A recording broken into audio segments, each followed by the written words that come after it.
Hi, welcome to Punchline Talks, the business breakfast briefers. I'm Mark Owen, and each week I invite a panel of business experts to review the morning newspapers, find out what's happening in their own individual businesses and their own individual business sectors, and finally, what's caught their eye in this week's Punchline. We'll also be doing our own special question time where we get the panel to ask each other a question as well.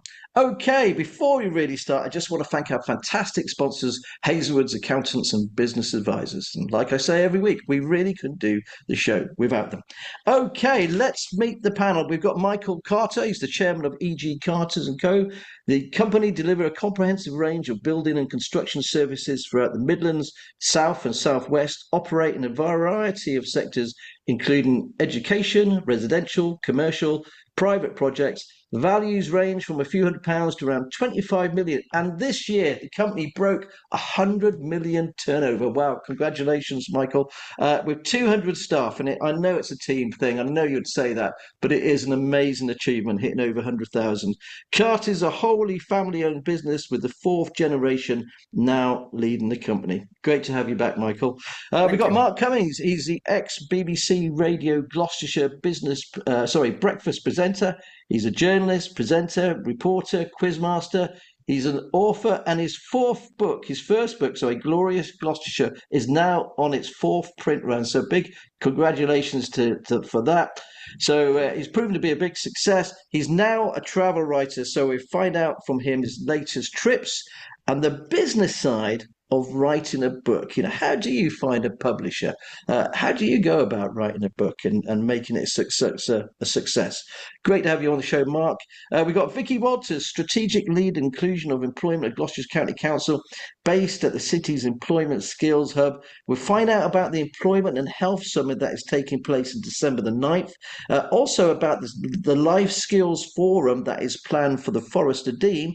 Plus, she'll be celebrating 10 years of Forwards. I've known Vikki a long time, and she is a driving force about getting people with disabilities into work. There's always something going on with Vikki's world and her fantastic team. So welcome, Vikki, this week. We got Dorian Wragg, partner of Bruton Knowles Chart Surveyors, which has 180 staff, turnover of 15 million.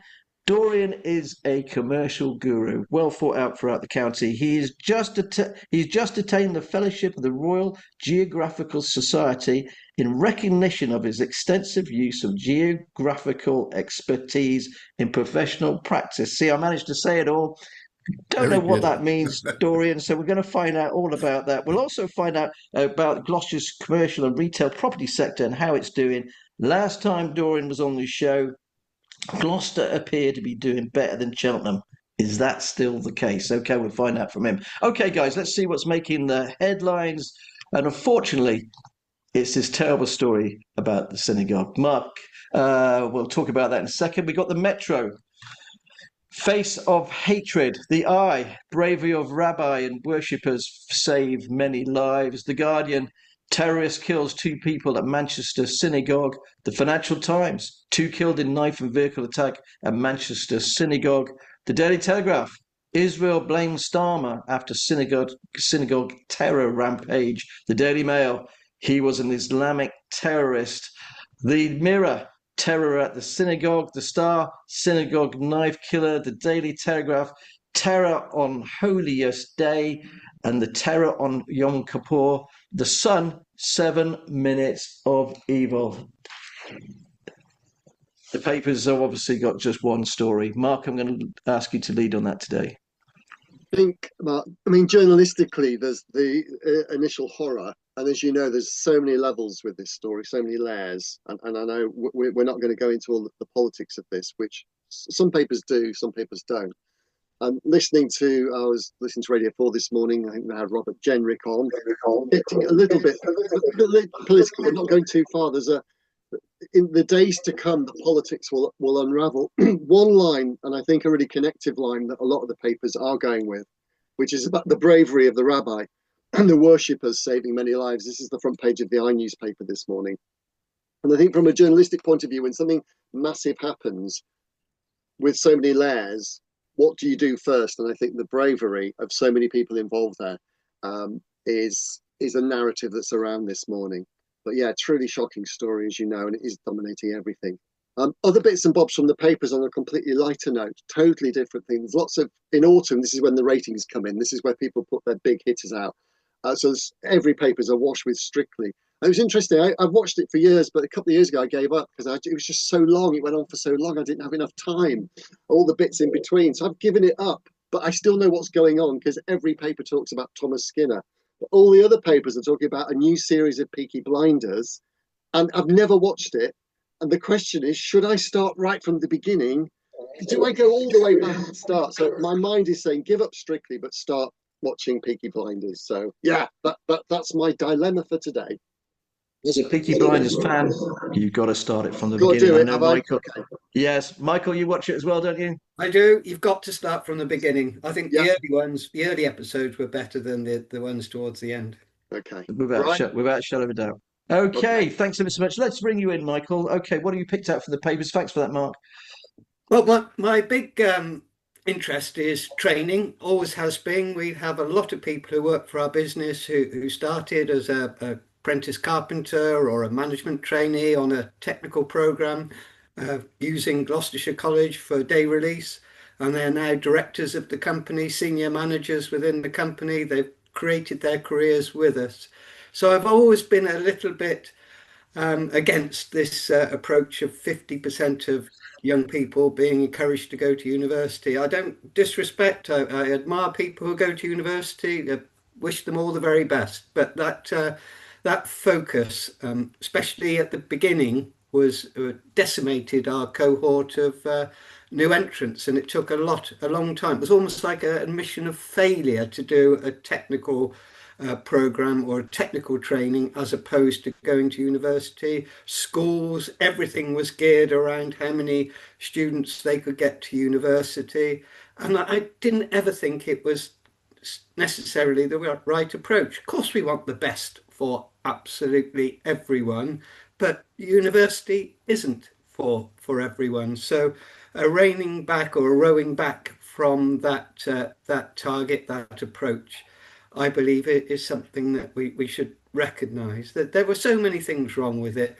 If 50% of people have got a degree, the value of a degree becomes devalued. Yes. I'm not being rude. So the initial thought was you'll earn more money, you'll pay back your debt, but the salary you can get, because there are so many more people with degrees, it didn't work. I don't. So I'm happy. That's the one thing that I'm encouraged about, and I believe very much in vocational training. Okay, thanks ever so much, Mark. I couldn't agree with you more. And actually, all the universities pumped out absolutely useless courses as well. They're not being funny, that everybody in business actually didn't need. But there we go. That's me and my high horse. I'm going to bring in Vikki, because I know, Vikki, you've got a view on this as well. Yeah, 100%. I mean, that's always been, both as a mother of a child who didn't want to go to university and the school literally lost interest in her. And that just completely decimates their confidence. And then we've got rising numbers of young people who are not in education, employment and training. Those numbers are going up and up and up. Because, if you didn't want to go to university, then you weren't contributing to the school's outputs and this type of thing. I'm 100% agreed. I think that young people should have choices. They should be able to get a job. They should be able to go on training. And even if they don't go to university, the things that they learn by getting that job, as Michael said, and coming up through to becoming directors without a university degree, you don't necessarily need it all the time for every single job. So 100% with it, 100%. Okay. What have you chosen from the papers, Vikki? Oh, so mine today. So Cancer Research have announced that they're closing nearly 200 stores, putting 600 jobs at risk and 3,000 volunteers, but looking to build 12 out of town superstores by 2028. So the question is, what's happening now to the high street? Because we know that most high streets now are charity shops and coffee shops. So if the charity sector are now struggling, and I guess it's that shift, people are now reselling on Vinted and things like that, and not necessarily using charity shops. So it's all of that. The second thing I chose was around doctor surgeries now from the 1st of October have to offer online appointments throughout the day to stop that 8 a.m. rush. Nothing more annoying when you need to see the doctor and you can't get through, and by 8:05 all of the appointments have gone. So they are now having to offer that. But the assumption that everybody is digital, and the Good Things Foundation, their July 2025 update, said that 1.6 million adults in the UK do not have a smartphone or a tablet. So it's that kind of, we're moving to that digital age, but not everybody is, and over 7 million people don't have digital skills. So, yeah. Totally agree. No, great collection of stories there. Thanks ever so much, Vikki. Dorian, let's bring you onto the show. Dorian, great to see you as always. What have you picked out from us today as well? Thanks, Mark. Morning. Yeah, a couple of interesting articles in the Financial Times this morning. The first one, I think, is a bit of good news for the retail sector. Rachel Reeves had proposed to increase business rates on properties that had a rateable value of over 500,000. The Treasury thought that would affect sort of 1% of the properties of the UK. That would then fund the permanent business rates relief on smaller retail and hospitality businesses, which have really struggled. They currently get a discount of about 75% on business rates that ends in March next year. So on the face of it, really, really good news. But of course, it had to increase the business rates. British Consortium of Retailers thought it would close about 400 shops across the UK. And it looks like the Treasury is now having a bit of a U-turn on it, and they'll take retail properties out of that top bracket. So really good news, I think, for the retail sector. Another bit of a government U-turn, which is a bit of a theme that's happening. And also in the article, they did say that Keir Starmer has admitted that his government had asked a lot of business over the last few months, which is, again, good news, and maybe a recognition of what's happened in these sectors. Yeah, funny that, isn't it? Just very quickly, because Vikki brought it on, this Council UK closing 200 charity shops. I mean, the charity shops, a lot of people go to the high streets now for the charity shops. This is a real blow. I mean, I've heard about a number of charities shops being in trouble, and Vicki's right. Vinted and eBay, there are different ways now we can buy second-handed goods, isn't it?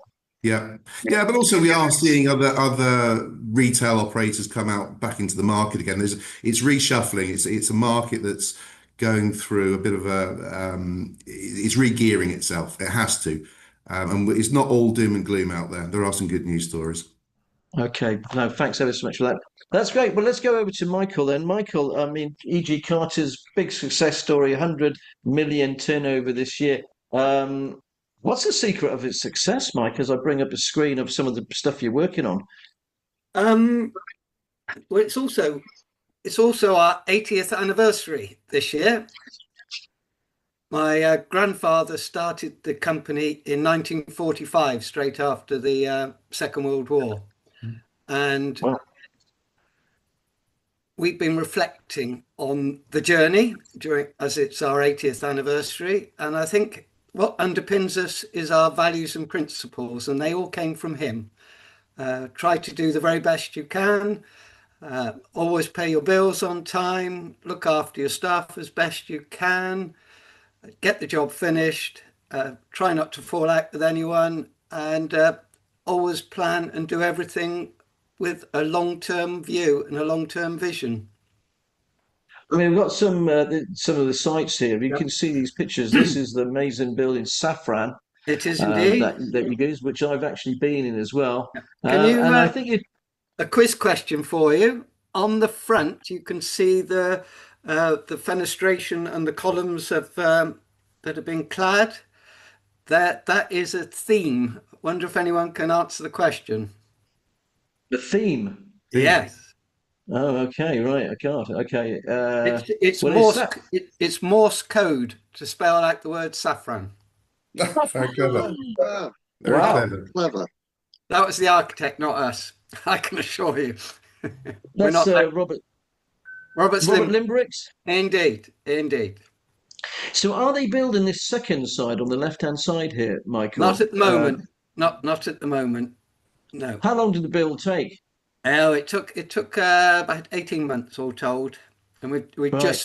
just finished because we linked it with the classic Art Deco original building. And it's around 11 million, if I remember. Indeed. And which is quite amazing, because you think of this amazing building for 11 million, and the Minster Exchange in Cheltenham, for 9.4 million or something like that. Well, there's a lot of technology in that building. A lot of technology. Without a shadow of a doubt. So I can bring up this other site, go back here. So where's this site at the moment? Because a lot of people don't realise you build houses. This is in Surrey. We don't build them for sale. We're not a developer. We're all of our housing work, which is the biggest sector of our business at present, is for registered social landlords or housing associations, as you would know them. And this is for Astor Homes, who are a registered social landlord. And this is a scheme in Surrey, on the just on the edge of the M25, and it was for 70 houses. And it's a nice site because they're detached properties, and it made it easier to build than having them all in a terrace or attached. And that's how it looks now.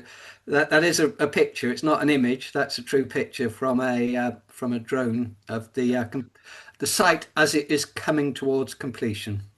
It's quite amazing, isn't it? How because the 3D rendering you can do now in graphic design. Yes. You know, they look so real. When you actually see the real thing, you don't realise it's real, isn't it? That is amazing. I love the fact that we've got a lot of space around that, which doesn't happen nowadays with housing. No, it was the original planning permission was for a private development, and for whatever reason it didn't stack up, and the housing association stepped in and acquired the site, but retained the original planning permission. So some of them are for shared ownership to help fund the rental properties on the site. Just very quickly, I don't want to go into too much detail. They're very small windows on that particular side, or they appear to be quite small. Again, that's the architect's design. Good answer, Michael. Good answer. Okay, we'll move on. Thanks ever so much. And I just want to say congratulations again. 100 million. Yep. That is pretty damn good going. Okay, Mark, let's bring you in. Always great to have you on the show. And you were very kind to me over the last 15 years. I used to come on your business breakfast show as a briefer for 12 years. So great to have you on here. I'm loving the fact you're doing so well with your book. I was at your launch. Here you are now, 4th print run. Yeah, it's a joy. It is a joy, and it's 70% of my work is travel writing and going off around the world doing travel writing. 30% is Gloucestershire, which is a lovely mix. Because staying with people, not just writing it, but then sharing the love of Gloucestershire is the thing that I was always made of. That's the thing that I just love. And we've just signed a contract for a second book. It's the History Press, because I know you were quite interested, Mark, weren't you, in how it all happens, because these things don't drop out of the sky. Naively, when I was lucky, as I've always said, I chose to leave the breakfast show to start this new life, and I should have maybe got a deal lined up whilst I was still on the radio, but I didn't at all. Very naive, and I took 4 months off and went a bit crazy. Then thought, right, I better find a publisher, and that's quite scary. You have to hawk yourself around a bit. And write a book proposal, which is 3,000 words. And I went with the History Press, who are a national. They do about 300 books a year, but they are based in Cheltenham, and they knew of me, which can sometimes be a good and a bad thing. And it went through 4 rounds of chats with various people within their building before they agreed to the deal. And they've been brilliant. I love them very much, and they've supported me, and it's been a great partnership. So, yeah, and that's how it works, really. And obviously you get a percentage of the book. I'm very lucky that in Gloucestershire, because of the profile, I get lots of side hustles. So I go all over Gloucestershire. I was in Sedbury 2 nights ago. I'm in Huntley on Saturday night. I was in Stowe the other day. We're in Newent on Monday night, where people invite you and they pay you to come and host evenings and talk about the book. But also you get to sell your own copies of the book. And as an author, you buy it.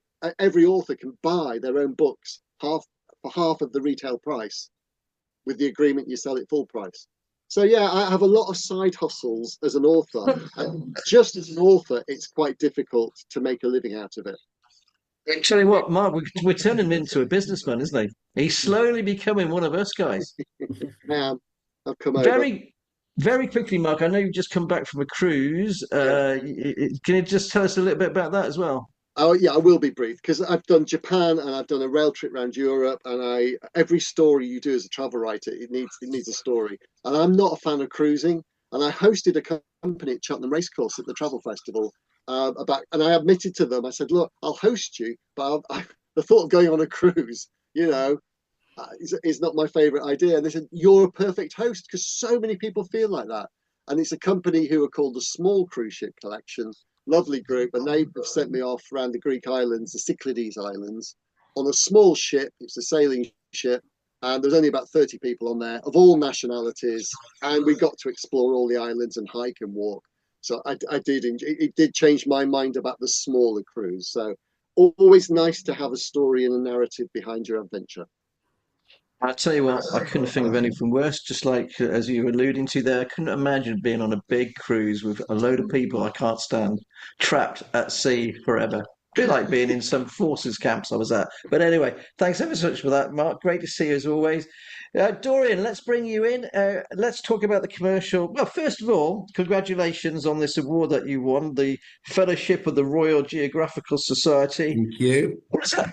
What is it, mate? And what is geographical? Why have you won it? Sorry. So it's the Royal Geographical Society is an amazing institution. It's been funding research, exploration for over 100 years. It's really at the forefront of challenging some of the biggest threats that we face: global warming, geopolitical issues, natural resources. It's an incredible organization, and for me, it allows me to get direct access to a lot of research, to experts in various fields. They're really engaging. So they have a Monday night lecture. You can turn up and hear experts from a whole range of subjects. And it's just an amazing thing. And the crossover with surveying, of course, is every day we use a lot of these geographical skills. Geopolitics, economics, planning, mapping, all these things play into what we're doing. increasingly, environmental issues like global warming, energy use, and things like that are part of our everyday dialogue with clients. So yeah, hugely proud to be made a fellow of it.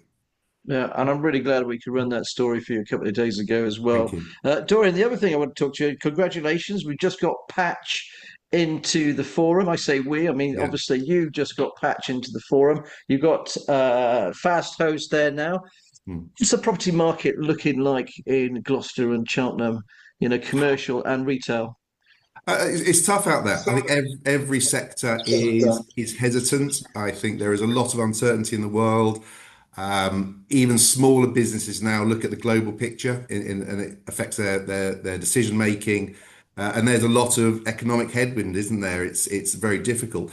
Underlying, I think it's quite positive. If you look at interesting, I think Trump and his rhetoric from his visit, I think there is a lot of investment going into the defence industries. We're waiting to see the funding come through. We are probably the leading county in the UK for defence spending and cyber. We've got the largest collection of cyber businesses in the UK in Cheltenham, and they're coming in almost weekly. It was really interesting. We had an event at the forum yesterday aimed at the cyber community. We had 100 people there. And it was great to see John McGinty was there backing it, and he gave a wonderful speech. We had Rupert there from Fast Host.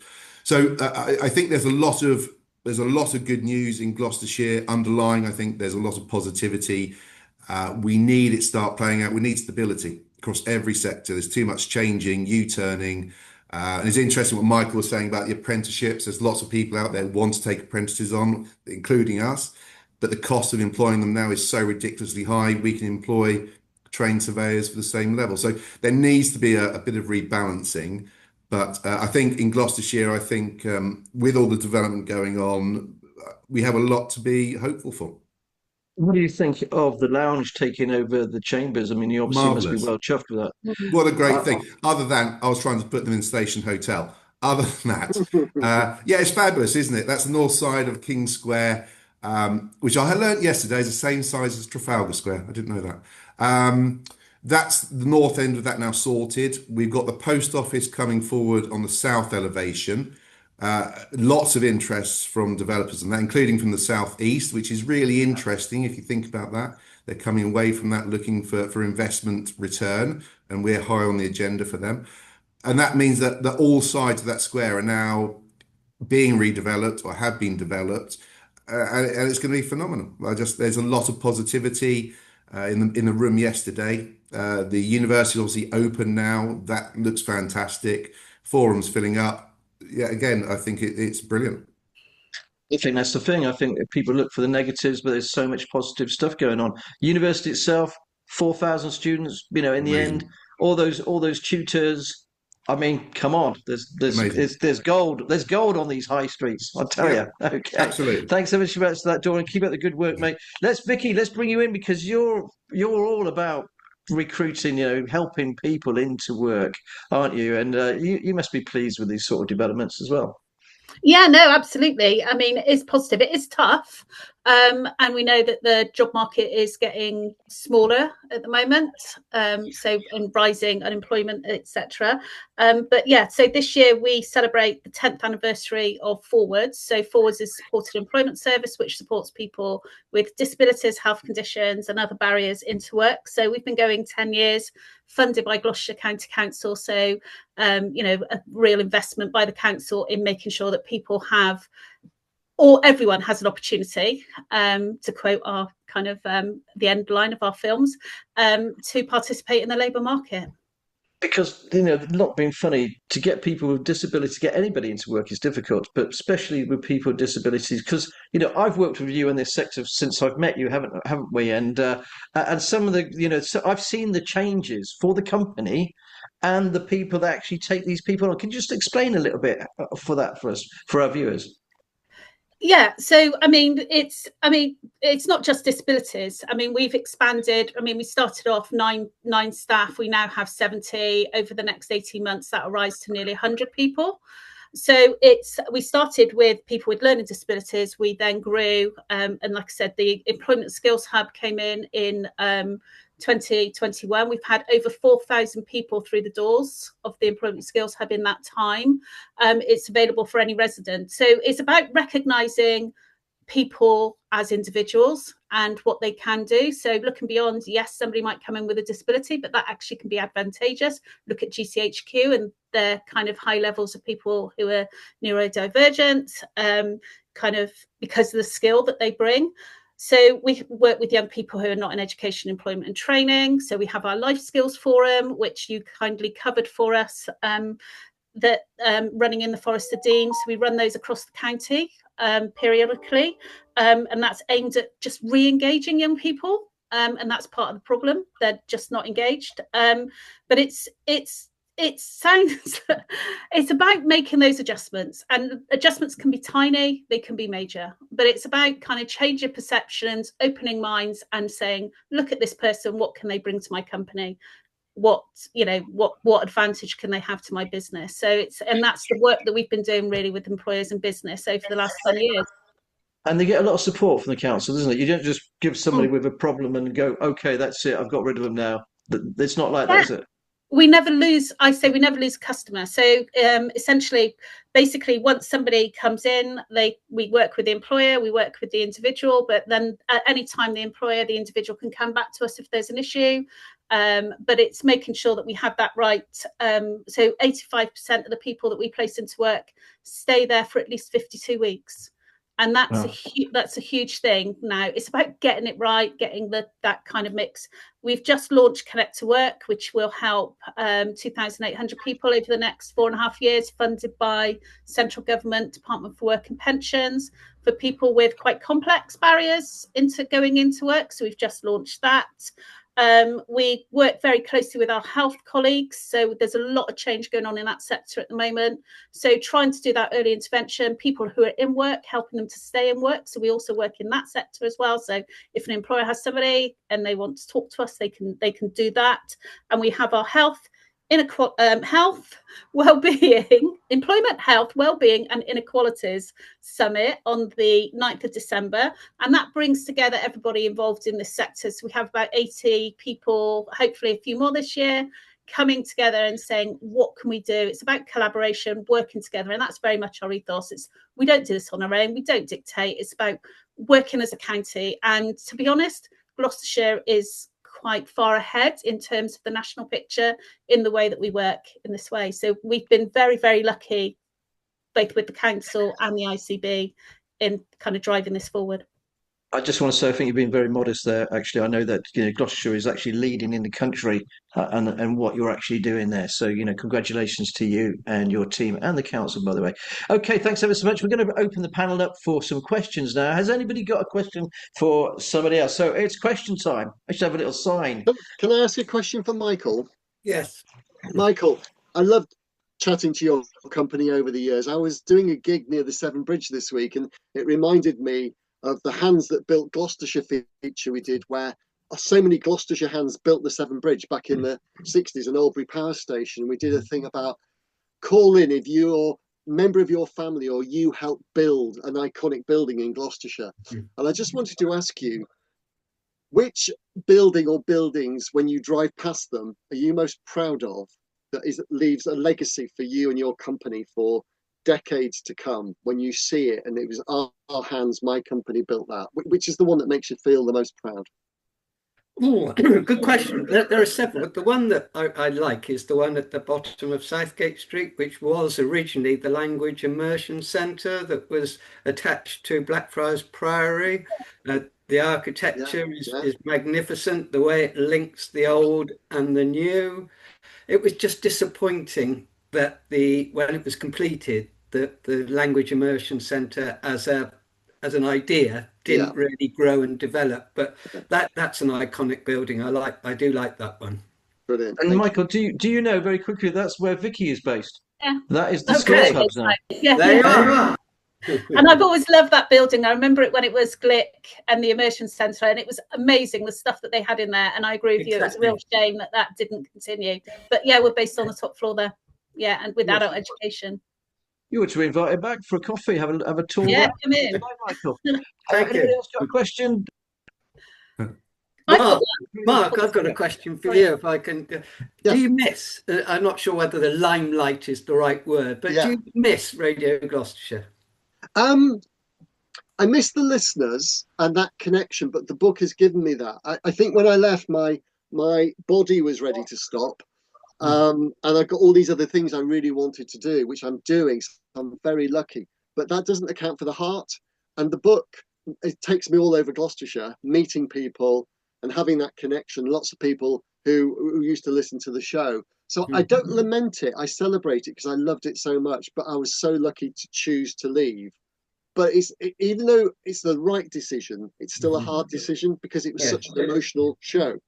But the book and the second book means I go to all the book festivals, I meet people. So 20-30% of my life is still Gloucestershire. 70% is going off all over the world trying to blag a few holidays.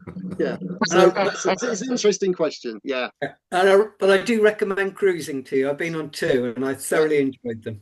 Oh, good. Big boats or little big ones? boats. Big boats. Okay. And I didn't meet the same person twice, and there was plenty of room. There wasn't enough time in the day to do everything that was on offer. Right. Okay. I'll take that on board if that's not a pun. Fantastic. Any other questions for anybody else? I'm just going to say about Peaky Blinders, by the way. I think you should watch it, definitely. I don't know, we touched on that earlier.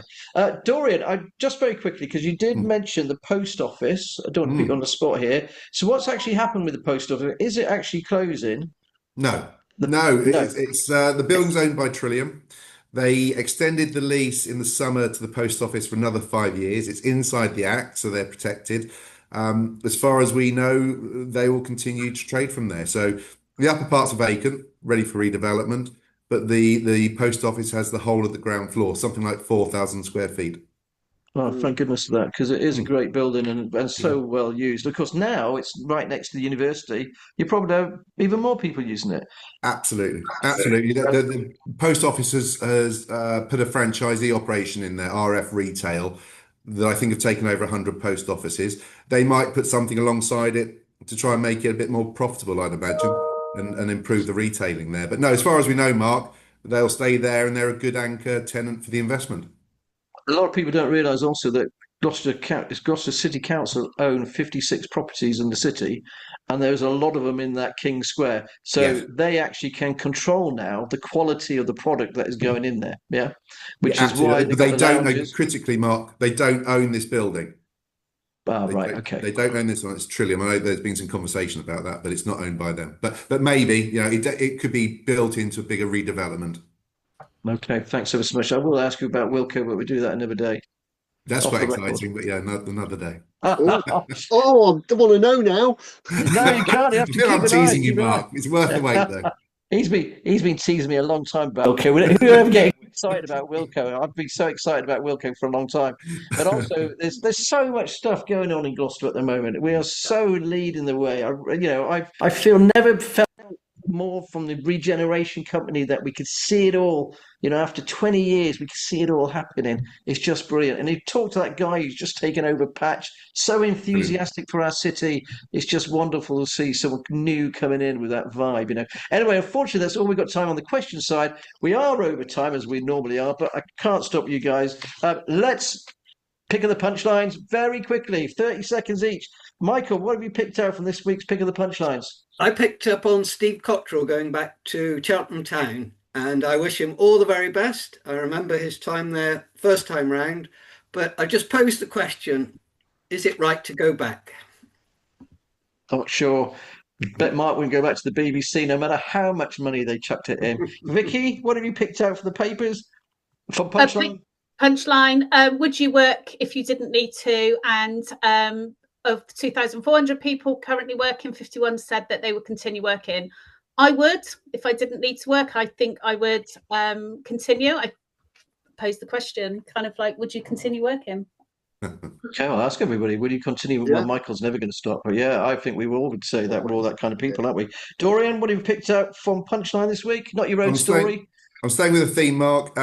Patch have obviously launched serviced offices down there. We had a really good opening day there yesterday. And your excellent article about Laura Griffiths being recruited as the manager. I worked with Laura crumbs years ago at Vantage Point, where she helped build the service offices for Brian over at Vantage Point. Brings a load of energy and business skill to that business. So I think that's, again, a really positive move by them. Yeah, Vantage Point, I tell you, go down there. That is amazing what they've done there. All the different buildings. Go there a lot, obviously, delivering magazines. Mark, wrapping up with you. Yeah, What's the pick of the building punchline? again from Punchline. Gate expectations. Forest Green reveals dramatic opening for Eco Park. This story's been going for billions of years. I covered it when I was in short trousers.